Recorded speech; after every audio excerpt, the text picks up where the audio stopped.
How do you perform a cricothyrotomy? Have you ever wondered how emergency responders manage to save lives in the most critical situations? One of the most vital skills they possess is performing a cricothyrotomy. This emergency airway procedure is essential when other methods to secure the airway have failed. It is often used in high-risk scenarios like severe trauma or airway obstruction. In professions such as logging, deep-sea fishing, or storm chasing, where rapid airway access can be life-saving, knowing how to perform this procedure is crucial. So, how do you perform a cricothyrotomy? First, position the patient lying on their back with the neck extended if possible. This position helps expose the front of the neck. Next, identify the key landmarks. Start by feeling for the thyroid cartilage, which is the prominent bump in the front of the neck. Move downward to locate the cricoid cartilage. The cricothyroid membrane lies between these two structures. Once you have identified the landmarks, stabilize the larynx. Use your non-dominant hand to grasp the thyroid cartilage. This technique is known as the laryngeal handshake. Your thumb and middle finger should be on either side of the thyroid cartilage, while your index finger feels for the membrane. Now it is time to prepare the site. Clean the skin with an antiseptic solution. If time allows, you can apply local anesthesia, such as lidocaine, to minimize discomfort. Next, make a vertical skin incision of about 3 to 4 centimeters over the cricothyroid membrane.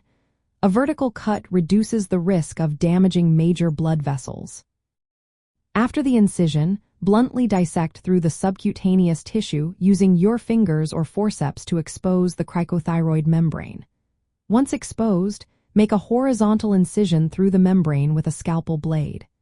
Carefully cut from one side to the other, feeling resistance at the edges, which are bounded by cartilage. Now insert a bougie or introducer through the incision into the trachea. Then, railroad a cuffed endotracheal tube, usually size 6.0, over the bougie into the airway. Inflate the cuff of the tube to secure the airway and connect it to a bag valve mask device for ventilation.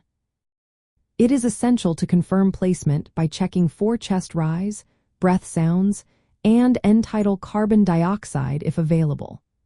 Throughout this procedure, maintaining oxygenation with bag valve mask ventilation before and after the incision is critical.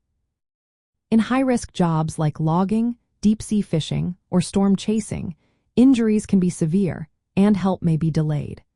Knowing how to perform a cricothyrotomy can make a significant difference in those moments. This procedure is considered high-risk because it is invasive and requires precise anatomical knowledge and skill.